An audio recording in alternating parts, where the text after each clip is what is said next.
Our Lady of Lourdes in southern France is the site of 70 medical miracles recognized by the Catholic Church. The Marian shrine is famous to the faithful. On the morning of February 11, 1858, the poor family did not even have firewood to heat their home. Bernadette, her younger sister, and a friend were searching for timbers to burn when they spotted a pile of driftwood at a bend in the River Gave. As she prepared to cross a shallow brook to reach the spot, Bernadette's life was about to change forever. At that moment, Sister Bernadette Soubirous had her visions of the Virgin Mary at Lourdes, and how her prediction for 2025. For some mystery reasons, these predictions has already started.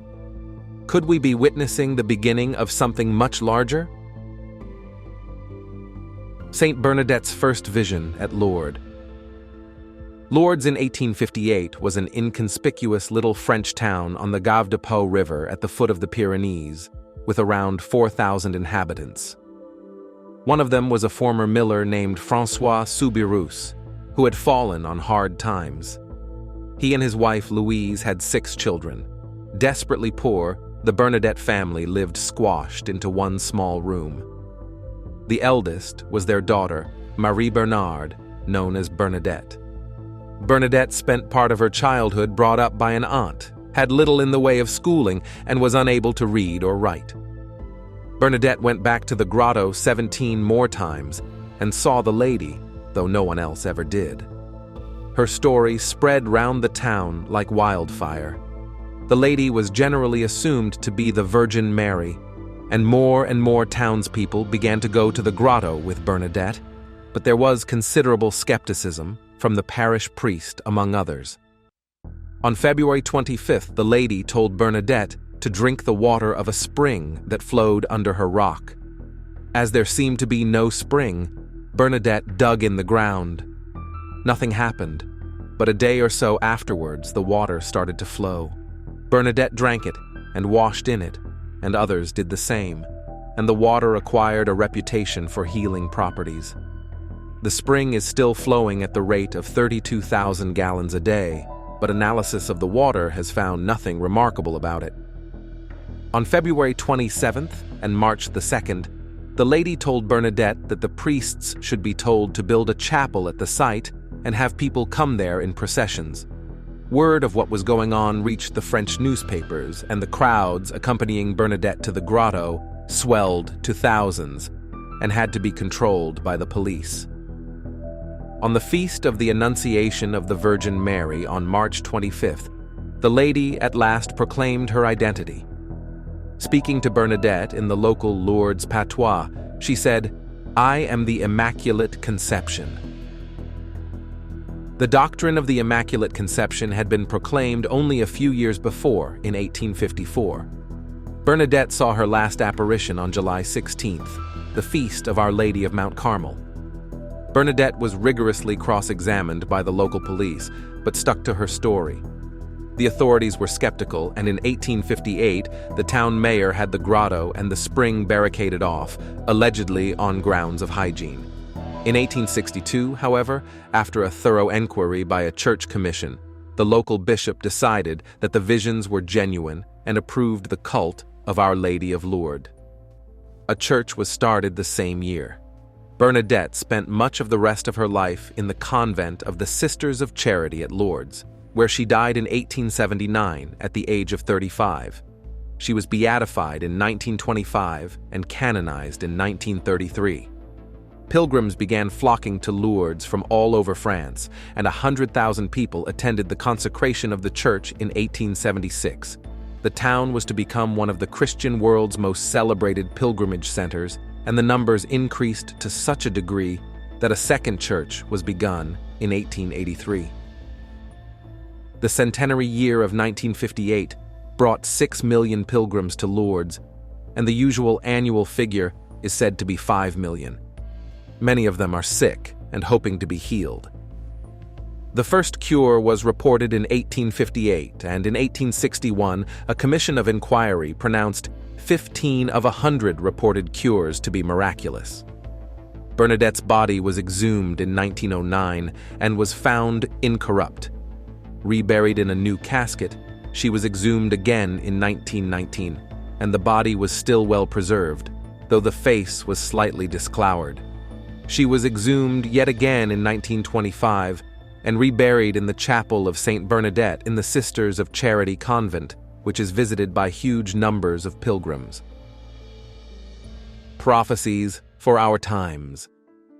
As told to Mother Mariana of Jesus Torres, Quito, Ecuador, 1582-1635. The Pope's infallibility will be declared a dogma of faith by the same Pope chosen to proclaim the dogma of the mystery of my Immaculate Conception. He will be persecuted and imprisoned in the Vatican through the usurpation of the pontifical states and through the malice, envy, and avarice of an earthly monarch. Let's come to the first prophecy: unbridled passions and sacrilege. Unbridled passions will give way to a total corruption of customs because Satan will reign through the Masonic sects, targeting the children in particular to ensure general corruption. Unhappy, the children of those times. Seldom will they receive the sacraments of baptism and confirmation. As for the sacrament of penance, they will confess only while attending Catholic schools, which the devil will do his utmost to destroy by means of persons in authority. The same will occur with Holy Communion. Oh, how it hurts me to tell you that there will be many and enormous public and hidden sacrileges. In those times, the sacrament of extreme unction will be largely ignored. Many will die without receiving it, being thereby deprived of innumerable graces, consolation, and strength in the great leap from time to eternity. The sacrament of matrimony, which symbolizes the union of Christ with the Church, will be thoroughly attacked and profaned. Masonry, then reigning, will implement iniquitous laws aimed at extinguishing this sacrament. They will make it easy for all to live in sin, thus multiplying the birth of illegitimate children without the Church's blessing. Secular education will contribute to a scarcity of priestly and religious vocations. The holy sacrament of holy orders will be ridiculed, oppressed, and despised. For in this, both the Church and God Himself are oppressed and reviled, since He is represented by His priests. The devil will work to persecute the ministers of the Lord in every way, working with baneful cunning to destroy the spirit of their vocation and corrupting many. Those who will thus scandalize the Christian flock will bring upon all priests the hatred of bad Christians and the enemies of the one, holy, Roman Catholic, and Apostolic Church. This apparent triumph of Satan will cause enormous suffering to the good pastors of the Church and to the supreme pastor and vicar of Christ on earth, who, a prisoner in the Vatican, will shed secret and bitter tears in the presence of God our Lord, asking for light, sanctity, and perfection for all the clergy of the world, to whom He is King and Father. Unhappy times will come, wherein those who should fearlessly defend the rights of the Church will instead, blinded despite the light, give their hand to the Church's enemies and do their bidding. But when evil seems triumphant and when authority abuses its power, committing all manner of injustice and oppressing the weak, their ruin shall be near. They will fall and crash to the ground. Then, the whole world will face impurity, cowardice, corruption. In those times, the atmosphere will be saturated with the spirit of impurity, which, like a filthy sea, will engulf the streets and public places with incredible license. Innocence will scarcely be found in children or modesty in women. He who should speak seasonably will remain silent. There shall be scarcely any virgin souls in the world. The delicate flower of virginity will seek refuge in the cloisters. Without virginity, fire from heaven will be needed to purify these lands. Sects, having permeated all social classes, will find ways of introducing themselves into the very heart of homes to corrupt the innocence of children. The children's hearts will be dainty morsels to regale the devil. Religious communities will remain to sustain the Church and work with courage for the salvation of souls. The secular clergy will fall far short of what is expected of them because they will not pursue their sacred duty. Losing the divine compass, they will stray from the way of priestly ministry mapped out for them by God and will become devoted to money, seeking it too earnestly. But after all, the church will triumph.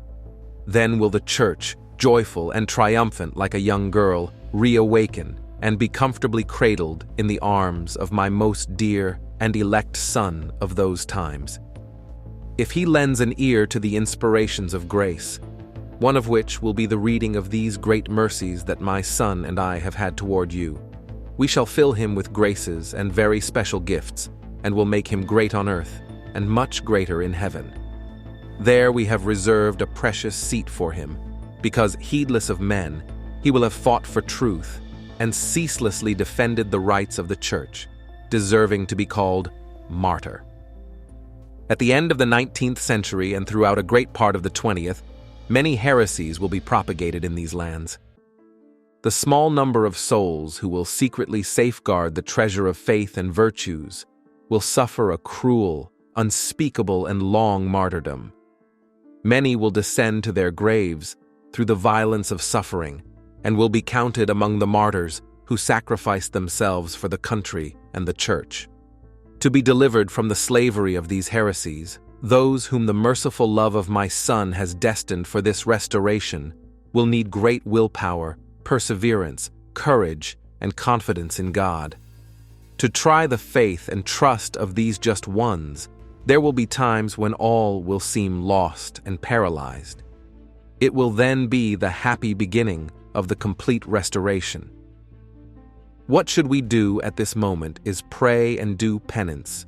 Pray constantly, implore tirelessly, and weep bitter tears in the seclusion of your heart, beseeching the Eucharistic heart of my most holy Son to take pity on his ministers and to end as soon as possible these unhappy times by sending to his church the prelate who shall restore the spirit of her priests.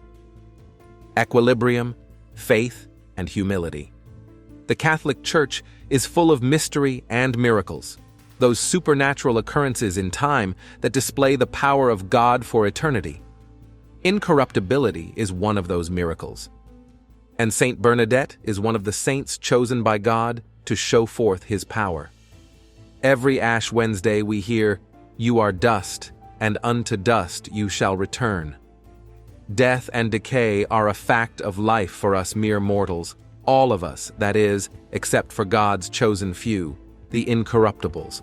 These are the saints throughout the history of the Church whose bodies have not decayed over time. Even millennia have passed, as in the case of Saint Cecilia, without their bodies turning to dust. It is impossible to think of the city of Lourdes today without associating it with the striking image of the shrine, overflowing with faithful who come there to implore a favor or a grace from God through his Blessed Mother. But the reality was quite different on February 11th, 1858, when Our Lady appeared for the first time to Bernadette Soubirous. The hard lot that usually accompanies the lives of those invested with a supernatural mission is that incomprehension and ingratitude are the coin in which they are paid on this earth for carrying out their charge. After all, what criminal endured more interrogations, as exhausting as they were endless, than the timid and vulnerable child that was Bernadette? What dramas, setbacks, and struggles did she not have to undergo in order to make public the call to conversion and the practice of penance, according to the express wish of the lady dressed in white who visited her in the grotto of Massabielle? The letters, personal notes, and copies of various texts of Saint Bernadette reveal to us a little of her spiritual way, that is, the sinuous inner paths along which Providence led her in order to accomplish a sublime mission.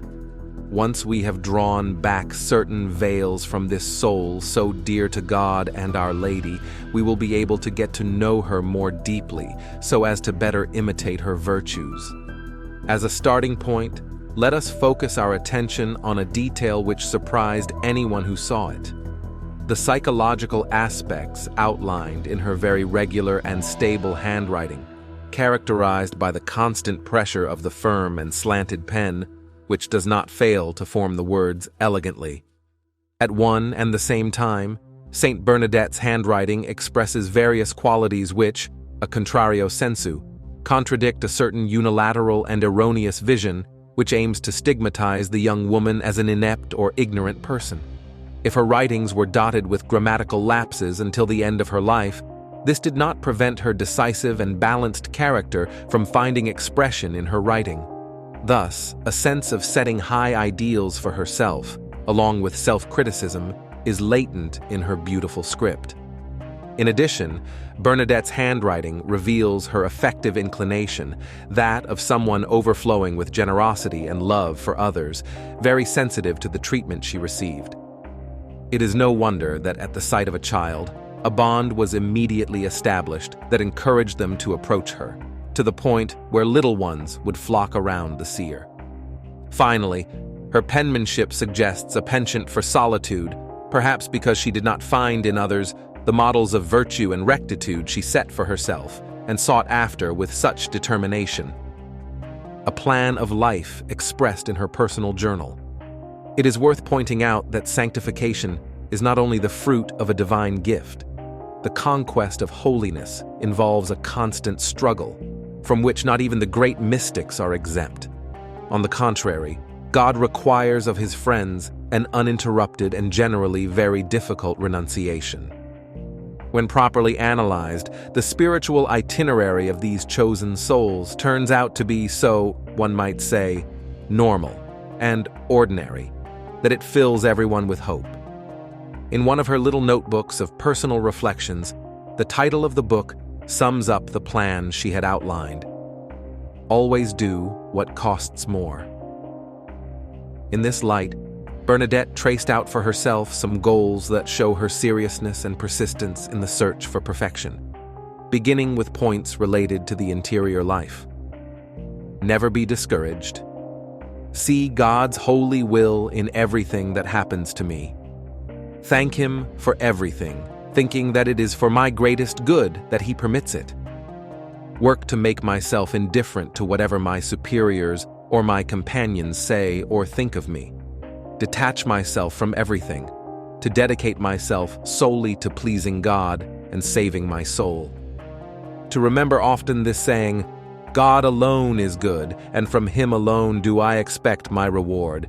Never make personal friendships. Love all my sisters only to please God.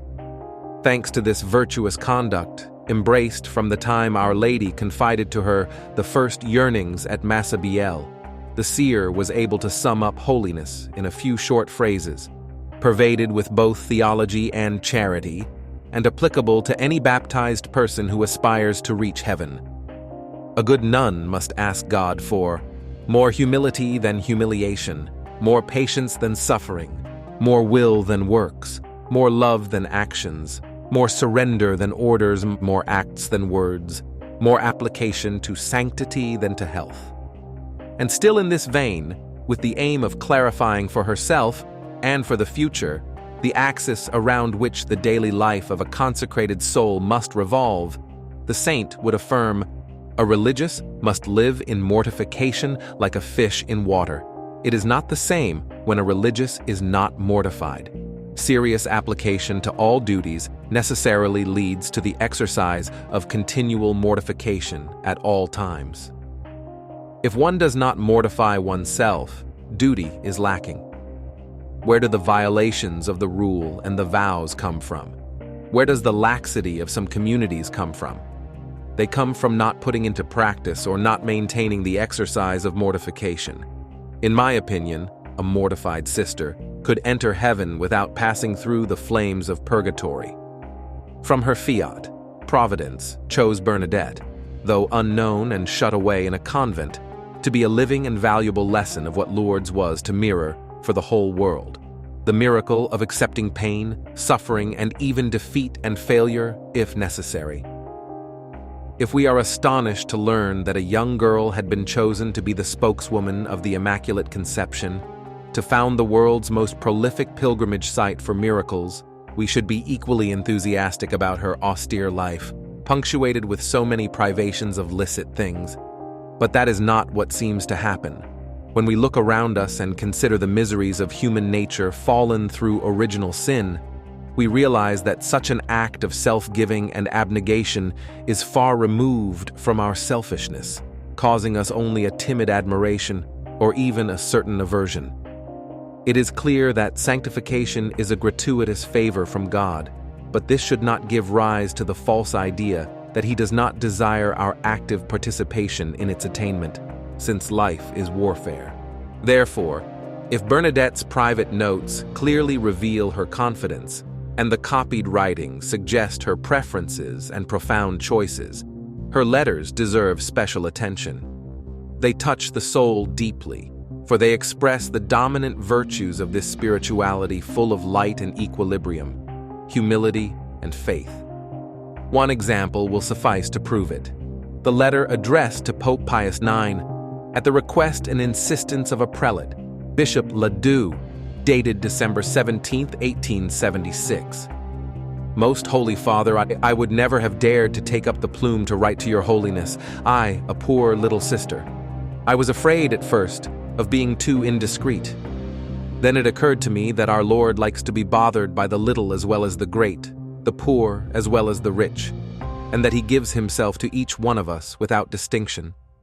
This thought gave me courage, so I no longer fear. I come to you, Holy Father, like a poor child to the most tender of parents, full of abandonment and trust. What can I do, Most Holy Father, to bear witness to you of my filial love? I can only continue to do what I have done up to now, that is, suffer and pray. Some years ago I made myself, though unworthy, your Holiness's little zouave. My weapons are prayer and sacrifice, which I will keep until my last breath. Only the weapon of sacrifice will be left behind, but the weapon of prayer will follow me to heaven, where it will be much more powerful than in this land of exile.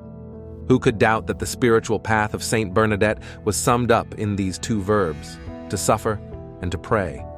Her life attests to the fact that only prayer and suffering were capable of guaranteeing her stability in the practice of virtue, even when she was met with misfortune and misunderstandings over the course of her earthly pilgrimage.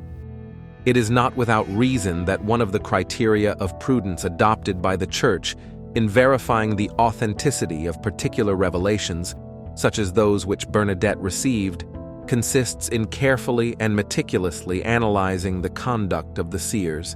The decisive testimony will be that of their life. Even more than being a herald of the supernatural and a herald of the Virgin by her words, Bernadette took on her mission to such a degree, configuring herself to it, that her life became a call to conversion at least as effective as the miraculous waters that bathe the grotto of Lourdes, her death an invitation to penance, and her body, almost untouched by the decomposition caused by the evils of original sin, a sign of the glory bestowed on her once the threshold of her earthly pilgrimage was crossed. Thus, from April 16, 1879, the day of her death, until the present day, Saint Bernadette remains, for all Christendom, an instrument of the maternal tenderness of Mary and of the merciful power of her Son, to restore the world in Christ through a new and incomparable outpouring of the redemption. If the corruption of flesh is the cost of the fall, then it's intimately entwined with human sin. Perhaps someone who lives a holy and sinless life may be differently subject to this corruption. God may allow some evidence of this difference to inspire us. The witness of sanctity is another important consideration. Bodies are exhumed and examined after a cause for canonization is already well underway. Preservation at the time of exhumation may be meant to show the postulators for the cause that they're on the right track. Incorruptibility is rarely primary evidence in a case for canonization, but, like desert, it's a nice added extra. We often forget that the promise of Christianity is not a bodiless eternity for the soul in heaven. The promise of Christianity is the resurrection of the glorified body to eternal life. The body matters, maybe sometimes for no reason other than to inspire people and make them look and talk and wonder. God gives us a little foretaste of that. Of her last suffering, Bernadette said, "All this is good for heaven." Her life and her death point the way and inspire.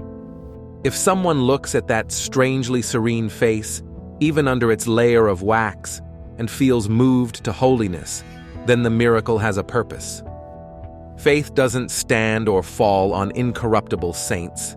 It's something extra, something wonderful, and wonder is a beautiful thing. During the church's investigation, Bernadette's story never changed. She told her story with confidence and even detachment, telling one investigator, "I'm charged with telling you, not with making you believe." She never wanted to make a mistake in the retelling of her visions. At this point, her fame began to grow. Bernadette was bombarded by journalists, admirers, and even people trying to bribe her. She appeared multiple times in front of civil and religious commissions to tell her story. She held firm in her recounting of the visions, never accepted payment for anything offered, and refused to bless items, such as rosaries, handed to her by others. The attention never changed her. Can you picture this in today's world?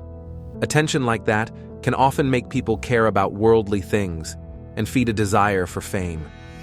Our minds easily become engrossed in how many likes we got on Facebook, how long the interview was on the news, or how many people have texted us about our new fame.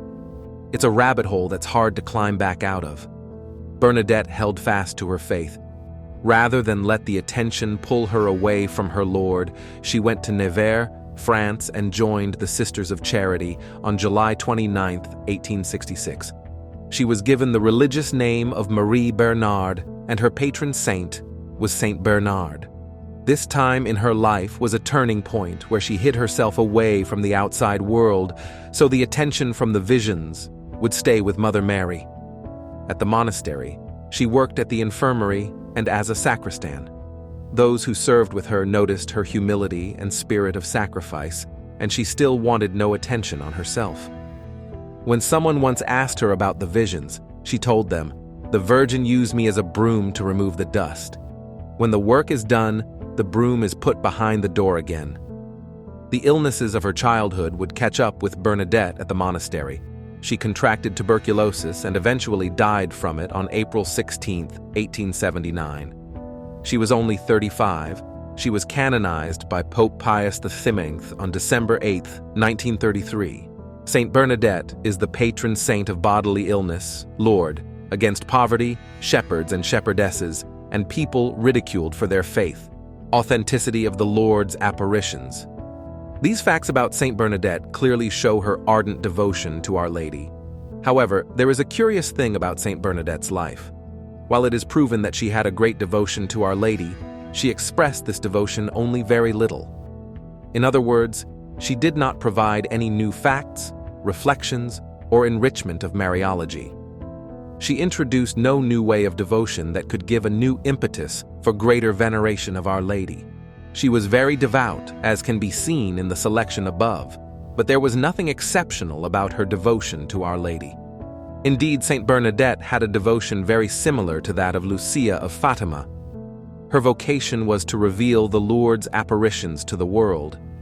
Having accomplished this task, she honored the apparitions by becoming a nun. The Church later canonized her. The Church does not require that the faithful believe in the apparitions of Lourdes because they are of a private nature.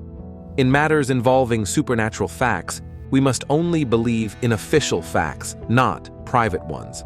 However, denying the Lord's apparitions borders on heresy because it cannot be admitted that a saint canonized by the Church could have such illusions. The life and holiness of Saint Bernadette somehow attest to the authenticity of the Lord's apparitions. The miracles wrought afterward also abundantly bear testimony by proving that grace indeed works wonders in Lourdes. During the apparitions, the people did not see Our Lady, but saw that Saint Bernadette Soubirous spoke to a person no one saw. That invisible person told her to dig with her hand in a particular spot and a spring would appear. No one imagined water might be found in this place. However, the young peasant girl put her hand directly into the earth, and everyone saw the water well up. The spring of Lourdes appeared. Thus, she prophesied that a spring would marvelously appear, and that it would cause many cures, which indeed happened. Both things are miraculous. Furthermore, Saint Bernadette's holy life attested not only to the authenticity of her visions and the miraculous events in Lourdes, but also to her mental equilibrium. Beyond this testimony, however, she did not have a public mission, but a private one.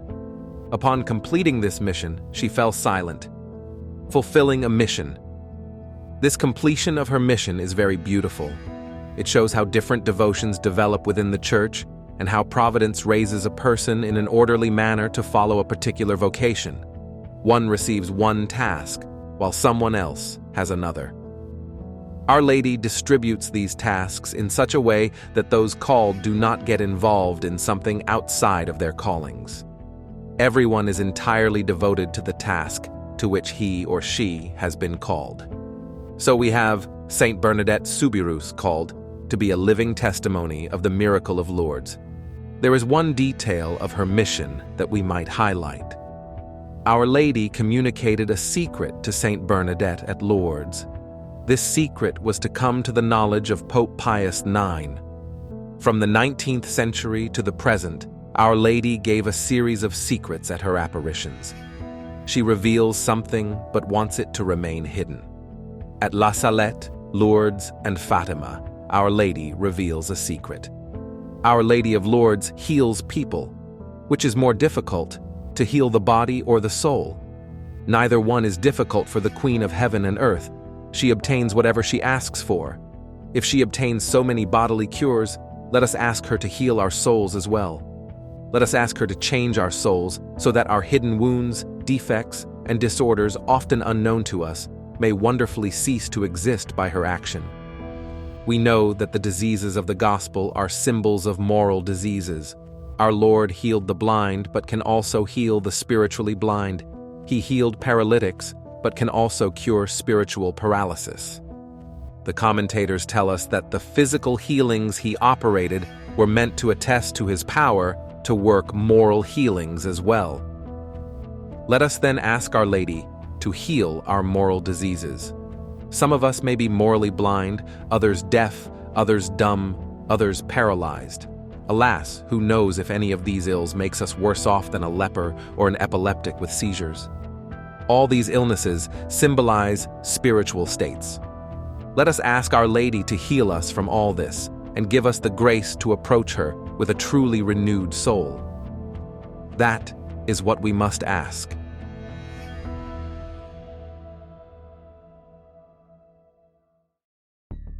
Legendary blind soothsayer Baba Vanga has reportedly revealed that the end times will commence in 2024. It will be the kickstarting of events that will ultimately culminate in our doom. What prophecies have been fulfilled and will be fulfilled? Join us in this video when we reveal all the terrifying truths about what Baba Vanga have predicted. In a world where the future remains a mystery, we still like to turn to legends like the prophetess Baba Vanga and Nostradamus. Their predictions for 2024 promise a mix of scientific breakthroughs and global upheaval.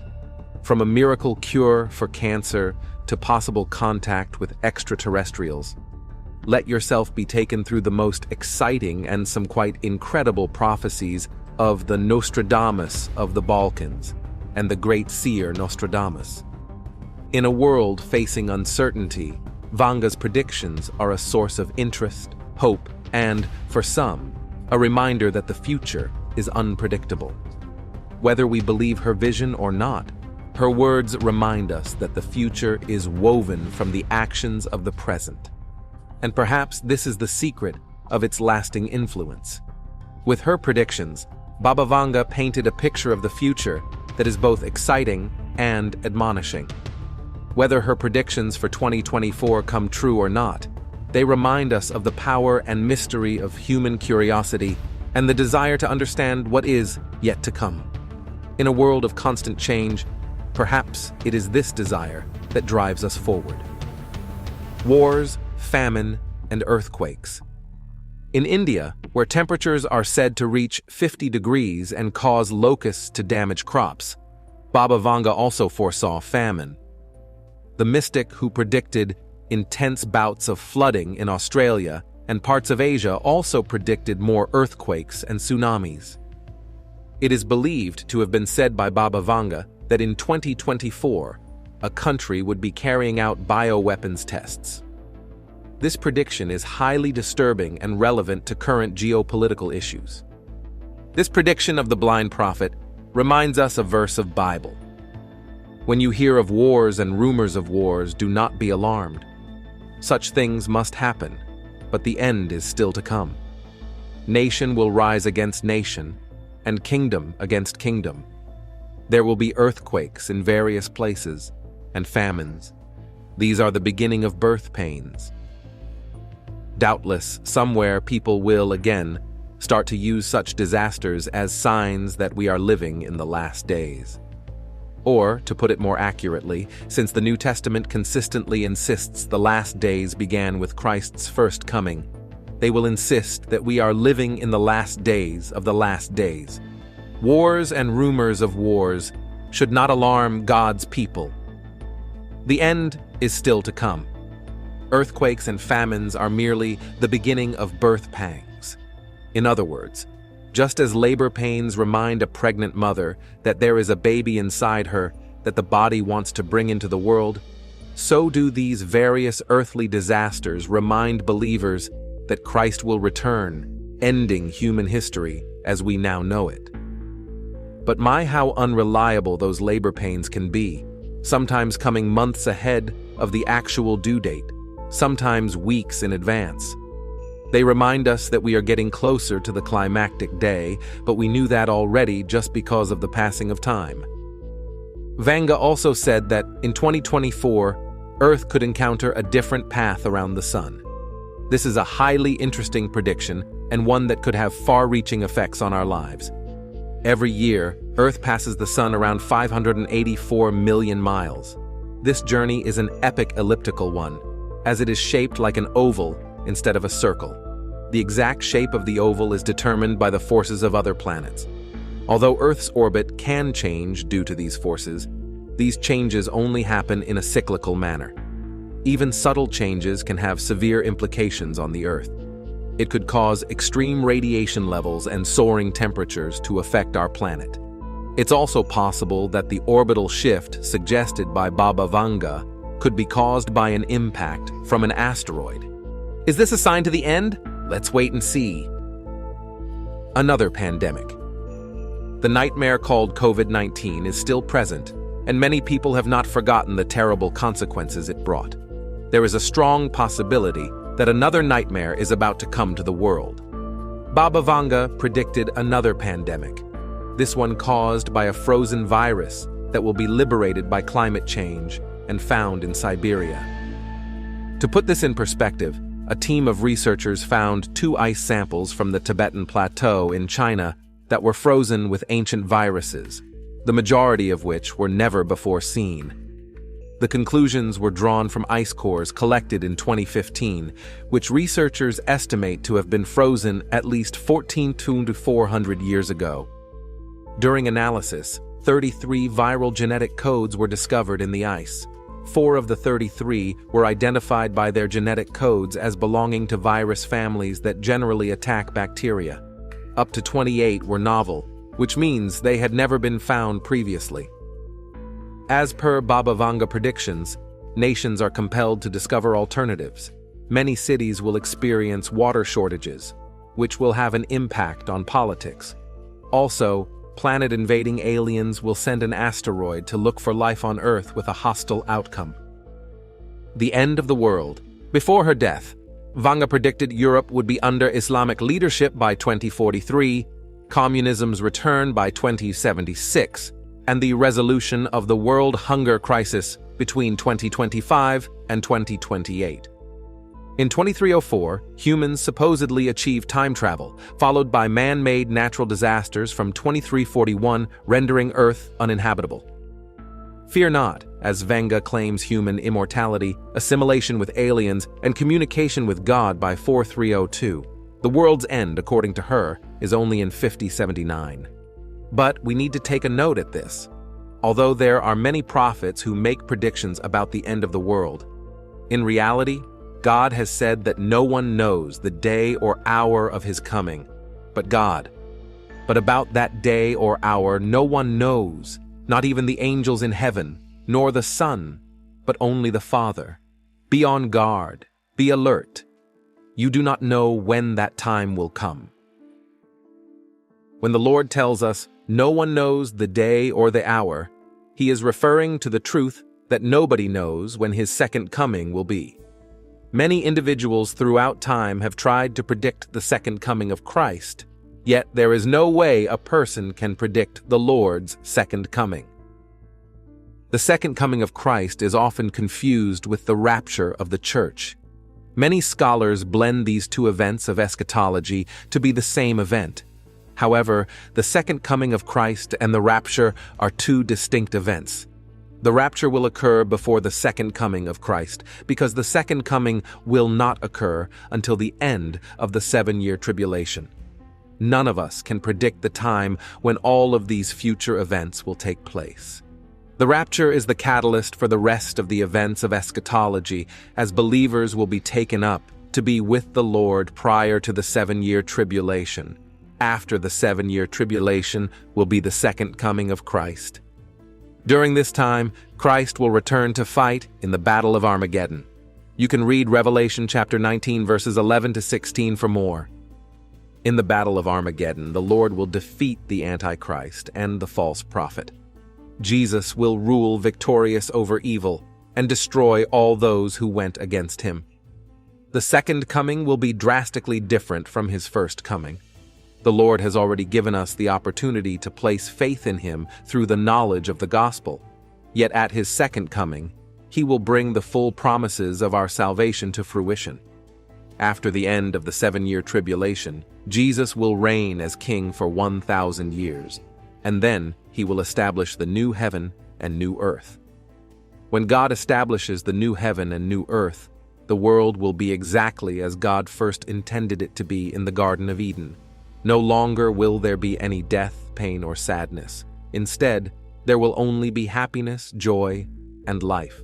The second coming of Christ is something we should all look forward to, as it will be a major event in eschatology. If you are presently already a believer, you can be confident in the knowledge that you will return with Christ at his second coming and help fight in the Battle of Armageddon.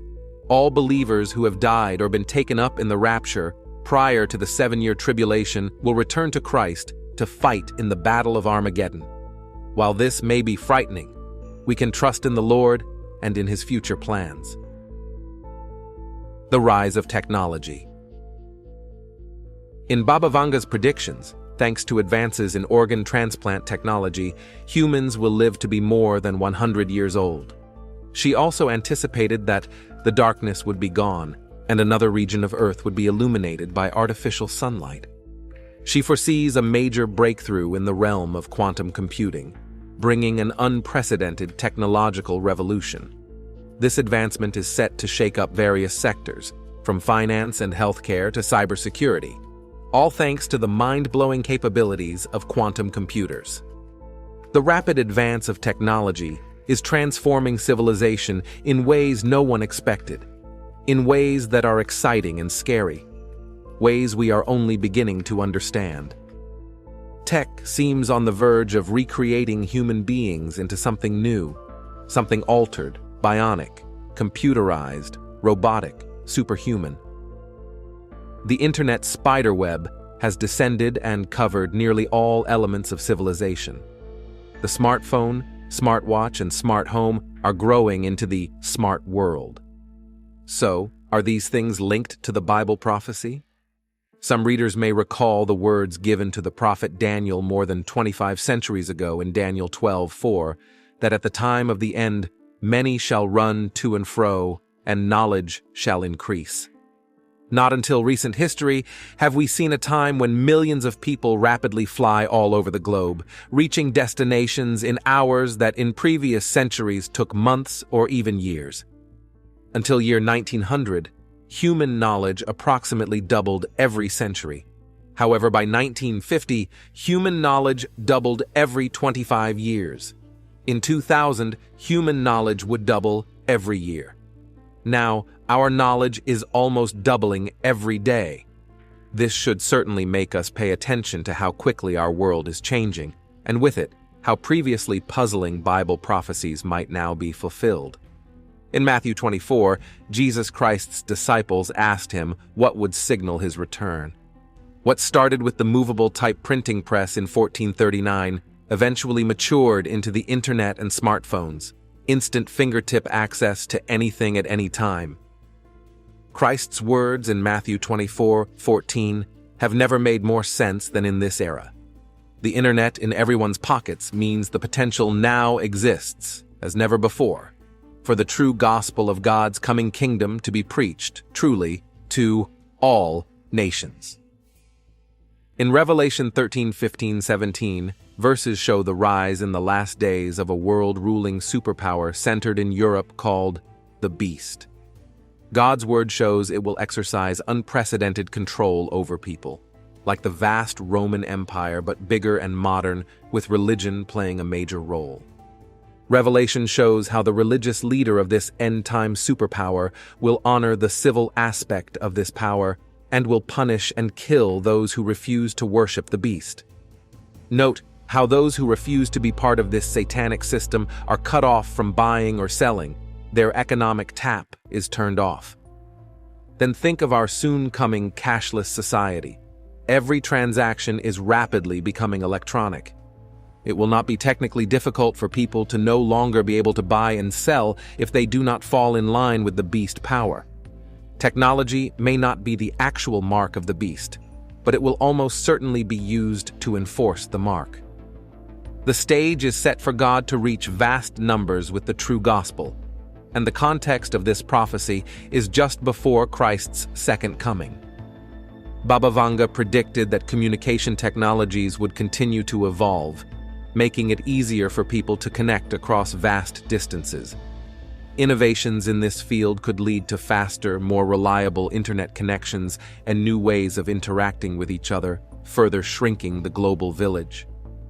Baba Vanga's technological advancements, predicted for 2024, are expected to impact daily life profoundly.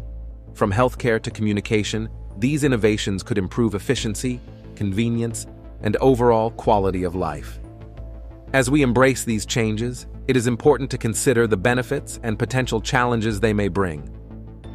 Also with that, humans face dangerous cyber attacks. She warns of a surge in cyber attacks for 2024. These aren't your run-of-the-mill hackers. They're leveling up in sophistication, targeting critical infrastructure like power grids and water treatment facilities.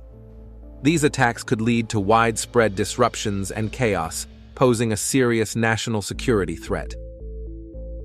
Dangerous bird virus. Birds have been affected by numerous viruses in the past, such as avian flu, which can be transmitted to humans. It is possible that a new virus could emerge that would have a significant impact on bird populations.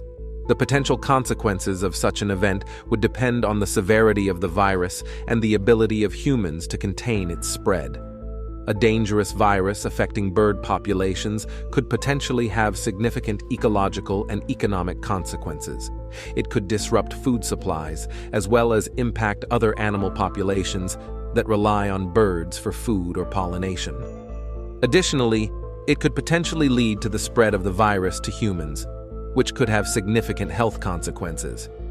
Bird populations have been affected by numerous viruses in the past, and the potential for future outbreaks is always a concern. However, the identification and monitoring of potential bird viruses is an active area of research, and scientists are working to develop new vaccines and other preventative measures to protect both birds and humans. Healthcare drastic development. The psychic's other prediction was that we would have drastic developments in healthcare. The mystic predicted that new cures for diseases like Alzheimer's and cancer will be invented this year. It sounds unbelievable, but, nothing is impossible with the rapid development of world medicine. President Vladimir Putin recently said that Russian scientists are close to creating a vaccine for cancer that could soon be available to patients. He said, We have reached a significant milestone in the development of cancer vaccines and next-generation immunomodulatory drugs. I hope that soon they will be effectively used as methods of individual therapy. However, he did not specify the types of cancer the proposed vaccines would target. Furthermore, recent developments have confirmed progress in the development of a lung cancer vaccine. The United Kingdom has allocated funding for 2 years of laboratory research and initial manufacturing of 3,000 doses for a DNA-based lung cancer vaccine, as stated in a press release from the University of Oxford, located in Oxford, England. It cannot be denied that the world will have a positive outlook for cancer patients, and we can fully expect that a miracle will happen in 2024. Political upheavals and dangers. Then, predictions of political upheavals and dangers are not limited to one area, indicating Vanga's vision of global tension. She talked about Putin in danger and European trials. The political upheavals as a result of the Russia and Ukraine war. Baba Vanga has predicted the assassination of Russian President Vladimir Putin. This prediction gains particular significance following a recent tragic event in Moscow that has shocked the world. The recent terrorist attack in Moscow, which claimed the lives of 133 individuals and left many more wounded, has sent shockwaves across Russia and beyond. President Putin addressed the nation, acknowledging the severity of the attack and vowing to pursue those responsible for organizing it. The attack, which occurred at the Crocus City Hall during a rock concert, marked one of the deadliest terrorist incidents in Moscow in over 2 decades. The tragedy has reignited concerns about security and terrorism in the region, prompting heightened vigilance and security measures. While authorities have detained suspects linked to the attack, including individuals with alleged ties to extremist groups, questions linger about the motives and origins of the assailants. Speculation and conspiracy theories have emerged, with some suggesting possible connections to larger geopolitical tensions and conflicts. Against this backdrop, Baba Vanga's prediction about a rise in terrorist attacks in Europe takes on added significance. Her mention of a big country conducting biological weapons tests or attacks adds another layer of complexity to the ongoing discussions about global security. Baba Vanga warned of increased terrorist activities in Europe and hinted at the possibility of a major country engaging in biological weapons testing or launching attacks. Presently, the Israel-Hamas conflict and Russia's invasion of Ukraine remain prominent issues, because the balance of international power has changed. Is China rising as many people think, or is Russia declining rapidly? Might be China's development cannot make up for Russia's decline, so the power to balance the West is gradually becoming weaker. There are more and more democratic countries, and their power is getting stronger, such as Eastern Europe and India. NATO is gradually expanding eastward, and a pattern of encircling China is also taking shape. Many territorial disputes between Russia and China are being unearthed from history. Russia's rule over Tatars, Chechnya, and many other ethnic states in the southwest, and China's rule over East Turkestan, Tibet, southern Mongolia, and Hong Kong are becoming less and less recognized by the world. The aftermath of the Moscow attack could potentially exacerbate existing economic challenges, leading to further uncertainty and volatility. Putin's victory. This is one of the most famous predictions of Vanga for 2024. According to her, Putin will become the lord of the world, while Europe will become a wasteland. All will thaw, as if ice, only one remain untouched: Vladimir's glory, the glory of Russia. Nobody can stop Russia. After Russia and Ukraine conflict, these alleged prophecies attributed to Bulgarian blind seer Baba Vanga went viral on social media and were mentioned by mainline international media as well. Reportedly, they came from Russian poet and academic Valentin Mitrofanovich Sidorov, who interviewed Baba Vanga and devoted a book to her, whose most popular edition, heavily edited after his death, was published in 2009. Many people are quite skeptical of this prophecy, and up until now, nothing is certain about the final outcome of the conflict between the two nations. Who will be the last warrior standing? Cyber attacks. This may be among the most impressive of Baba Vanga's predictions, since the internet was still in its very early stages when she passed away in 1996. The mystic predicted hackers would increase their attacks, especially against vital infrastructure, thus possibly creating security dangers worldwide. In a similar vein, or wire as it were, Vanga predicted that cyber hackers would amplify threats to national security by targeting infrastructures like power grids and water treatment plants. Most recently, AT&T recently announced a dataset found on the dark web contains information including some social security numbers and passcodes for about 7.6 million current and 65.4 million former account holders. Whether the data originated from AT&T or one of its vendors is still unknown, the Dallas-based company noted, adding that it had launched an investigation into the incident. AT&T has also begun notifying customers whose personal information was compromised. Apple, Meta, and X have all disclosed cybersecurity attacks over the past few years. Geopolitical changes and their implications. Baba Vanga's predictions for 2024 also encompass significant geopolitical changes. She foresaw shifts in global power dynamics that could reshape international relations and influence the balance of power. Emerging powers could rise to prominence once dominant nations see their influence wane. These changes will impact global trade, economic policies, and diplomatic relations. Countries must navigate these shifts carefully to maintain stability and foster cooperation. Baba Vanga's prophecies suggest that some nations may form new alliances, while others could experience internal strife and political upheaval. The predicted geopolitical changes may also affect global security. Shifting power dynamics could increase the risk of conflicts and tensions. Nations must prioritize diplomacy and conflict resolution to avoid escalation and promote peace. In addition to power shifts, Baba Vanga predicted changes in global leadership. New leaders may emerge with different visions and policies, influencing the direction of their countries and the world. These leaders could be crucial in addressing global challenges, such as climate change, economic inequality, and social justice. Baba Vanga's predictions for geopolitical changes in 2024 highlight the need for adaptability and resilience. As the world evolves, nations must work together to navigate these changes and create a more stable and prosperous future. Change in Earth's orbit. In 2024, there will be a change in Earth's orbit.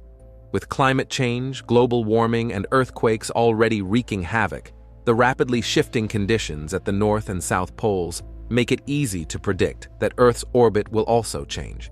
This change will severely affect the planet's weather. Floods will occur in some places, while earthquakes will strike in others, leading to chaos everywhere. Europe's population will reach zero.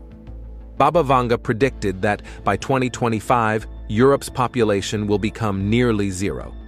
This could be due to terrorism, social upheaval, and climate changes. With the current global distress caused by the microvirus, it's not impossible for Europe's population to vanish. However, how much of this is true remains to be seen. Humans will reach Venus and Mercury. According to Baba Vanga, by 2028, humans will reach Venus in search of new energy sources, and the problem of food shortages will be resolved. There will also be a human space mission to Mercury. With more than half of the Earth suffering due to climate change and terrorism, humans have already begun searching for habitats on other planets. It's possible that Baba Vanga's prophecy could come true. Personally, seeing the state of Earth makes me want to move to another planet. Anyway, let's move on to the next prediction. Expansion of the seas.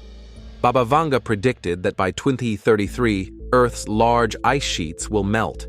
As a result, sea levels will rise, submerging cities located along coastlines. There will be water everywhere, and tsunamis will strike several cities, engulfing them. Alafat Rula in Europe. According to Baba Vanga, by 2043, an Islamic caliphate will be fully established in Europe, and the global economy will be under Muslim rule. The current situation in Europe shows an increasing threat of Islamic terrorism, and millions of Muslims have taken refuge in European countries. Their presence is causing sleepless nights for the locals, and crime rates are rising. If this continues, an even worse scenario could unfold in the future. Creation of human organs. By 2046, humans will learn how to create all kinds of organs. Replacing organs will become a crucial part of medical treatment. If this prophecy comes true, human life expectancy will increase significantly, and death will become rare. Life as we know it will change completely, as damaged or faulty organs will simply be replaced. Cure for cancer. The mystic predicted that new cures for diseases like Alzheimer's and cancer will be invented this year. It sounds unbelievable, but, nothing is impossible with the rapid development of world medicine. President Vladimir Putin recently said that Russian scientists are close to creating a vaccine for cancer that could soon be available to patients. He said, "We have reached a significant milestone in the development of cancer vaccines and next-generation immunomodulatory drugs. I hope that soon they will be effectively used as methods of individual therapy." However, he did not specify the types of cancer the proposed vaccines would target. Furthermore, recent developments have confirmed progress in the development of a lung cancer vaccine. The United Kingdom has allocated funding for 2 years of laboratory research and initial manufacturing of 3,000 doses for a DNA-based lung cancer vaccine, as stated in a press release from the University of Oxford, located in Oxford, England. It cannot be denied that the world will have a positive outlook for cancer patients, and we can fully expect that a miracle will happen in 2024. Human birth at laboratories. Baba Vanga is believed to have predicted that from 2024, human babies will be born in laboratories, where the color of their skin to their character can be decided. This means that the entire process of birth will be controlled. The rise of technology, according to Vanga, advancements in reproductive technology, have already made it possible for some couples to conceive through in vitro fertilization, IVF, and other assisted reproductive technologies. However, the idea of human reproduction becoming entirely artificial raises a number of ethical questions, such as whether it is right to create human life in a laboratory setting. Additionally, it is unclear what impact this could have on the population as a whole, and what unintended consequences could arise from such technology. Human reproduction becoming entirely artificial could have significant consequences for our population and society. It could potentially lead to a decrease in genetic diversity and a greater reliance on technology to create new life. It could also raise significant ethical questions about the creation and ownership of life, as well as the role of government and society in regulating and controlling such technology.